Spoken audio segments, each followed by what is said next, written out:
this is the time of day when the car's not warm yet, so you haven't turned on the heat. It's 45 degrees outside, almost 7:30 in the morning, and the engine is still cold. And actually now this is the good time, because now the engine is getting warm. So we turn on the heat full blast, hottest temperature possible in the truck, and we start moving towards getting warm finally, which will be fun. I like warm. There's a little motor scooter down there. I could get one of those. I don't think it would do me any good to turn... Oh, where's she going? Is that her motorcycle? Wouldn't do much good to turn the heat on one of those on a day like this. I guess I'll just stop what I'm doing and recognize how blessed I am that I have a truck all the way around me to hold the heat in once it gets warm. There's a sign on the building over here that says, "Enjoy the little things in life, for one day you may look back and realize they were the big things." I've given you a little time to apply that to your life. Enjoy the little things. Well, I hope I never lose the ability to enjoy these little insignificant things as they go past me all day long. I recommend that as a way of life, even if you don't have to take up vlogging to accomplish it. But maybe doing a vlog once in a while would be a good way to encourage those thoughts in you, you know? Because you drive around and you say, oh, look at this, look at that, look at this. When most of the time you just drive around going, oh, I gotta do this today. Oh, that hurts. Oh, I'm cold, you know? All that stuff is negative and anti-life. Has nothing to do with God's plan when He created me, you know? It's just me sulking in myself. It's really kind of ugly. If you saw your child doing that, you'd probably kick him in the butt. You know, just as a form of positive reinforcement for him, you know. He'd have himself so down with all his own thoughts and comments that a kick in the butt would be a good thing, you know. I remember this little motel. One day I came down here, this was probably 15 or 20 years ago. Radio was talking about something about the police and a motel and all this stuff, and I saw that the whole street was blocked off and there was a big commotion around there and you couldn't drive past it even, and all this stuff was going on. Turns out some guy who had a gun in there and was threatening to shoot the whole entire world or something. I don't know, but it was apparently pretty bad, just judging by the way they treated it. So naturally, I didn't go up and knock on the guy's door and ask him what in the world he was thinking. I just left. They wouldn't let me go in there anyway, so it was all I could do was to leave. Is this guy gonna let me in? It's a gal, and she decided she would be human. It's hard sometimes in traffic to go ahead and be human. People don't encourage that in each other on the freeway. I have often said and thought, and, you know, conjectured or whatever, that if you could avoid driving on freeways for your whole life and not even see this blatant display of carnal nature that surrounds me every morning and every night for a half an hour plus, you would be a better person. I think it would be easier to be a Christian, to love your neighbor as you love yourself, and all those things. This is just discouraging behavior here that really takes away from all that's good. And I don't know how to make it better. I'm hoping somebody will figure that out pretty soon. I heard the weatherman say that there would be more color in the trees now because it had frosted in a couple of places. Yeah, carnal nature on the freeway. It's an awful thing. It's almost like there's something inside of us that teaches us or tries to convince us and works. It's successful, I guess, quite a bit. That the ugliest, selfishest person that you can be is going to do you the most good for some reason. Do you believe that? Yeah? Does your family let you act like that at home?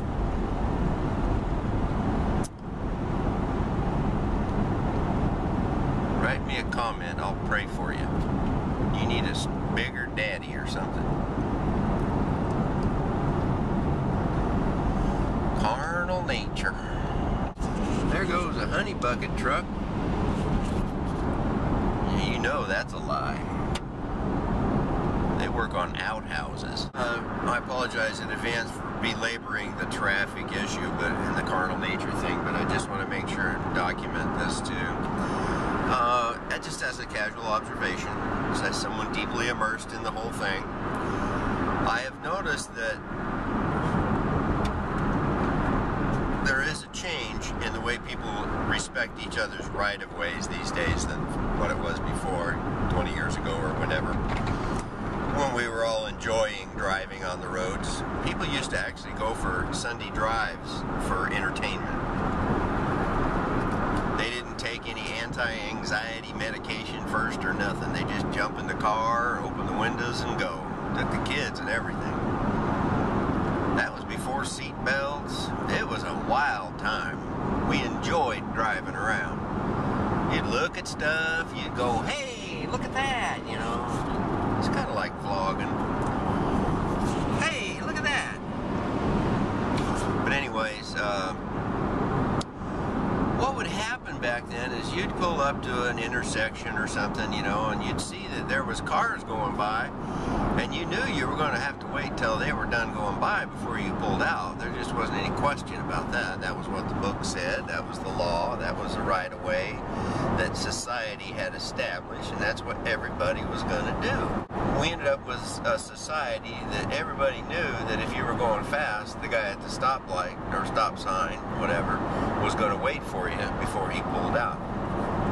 Now, we have a situation where not only will people try to pull out in front of people that are going fast because they figure that's the only way they'll ever get to work on time or whatever, but we also have people who will go fast on purpose so that even just for a situation like maybe so that somebody else won't be able to get in the lane in front of them or something like that, and make them 0.021 seconds later for work or whatever it would do. You know, rather than wait for a car to go by, that today's etiquette requires, you know, before you change lanes in front of them or something, today's proper procedure in this politically correct society is to be sure and pull over in front of them so they do have to slam on the brakes to keep from hitting you in order to make sure that, you know, traffic keeps flowing in the way you want it to, I guess. I'm not sure. Yeah, I suppose other people have different perspectives on that. It'd be interesting to hear some. All I ever do is get to see their back ends in front of me when they're cutting me off on their way to work. There goes a police car across the overpass. Bet you don't see his lights. Oh, he got in the cart. I saw it before I got the camera out there. It's not your fault you didn't see it. He was probably after some traffic violator, I suppose. Somebody probably didn't yield a proper right-of-way or something like that. You'll have to lock them up for the night. Teach them a thing or two. See that over there? They're all trying to go where I just came from.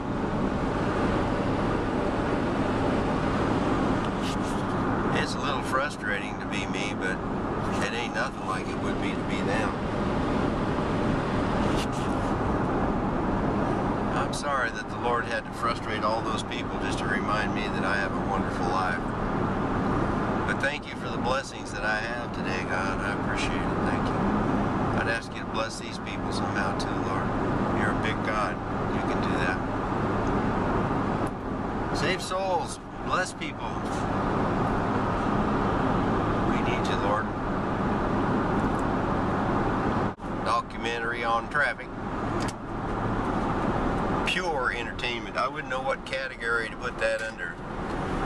think? Science and technology? People and blogs? Cooking? They don't have a carnal nature category on YouTube videos. I'd like to be able to make up my own. I don't know why they thought that would be enough. They obviously haven't seen my videos either. You know? One day I need a category like backhoes forever. The next day I need a category like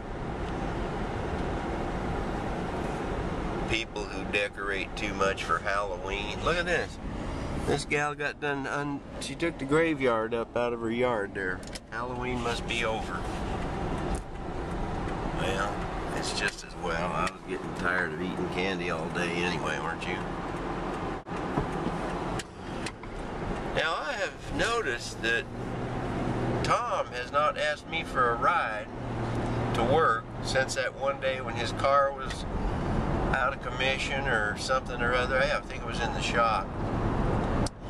And he asked me, being as I'm going the same place every day that he goes at the same time, if I would mind letting him ride too. And I said, well, I don't know, Tom.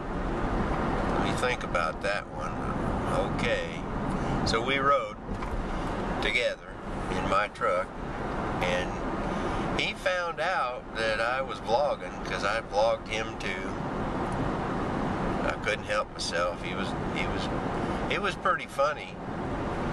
I picked him up at his house, you know, and there's a video about that. I didn't do a very good job of videoing it, but he come to his front door when I called his cell phone. His wife answered and said, okay, he'll be right out. He come to the front door. Apparently it was wrapped in a towel, he's told me later, and he said, I'll be out in a minute. I had just woke that poor man up. So I guess he wouldn't have gone to work that day if I hadn't come along to vlog him, you know. But it worked out okay. I had a real good time. I took pictures of him coming out of his house late for work.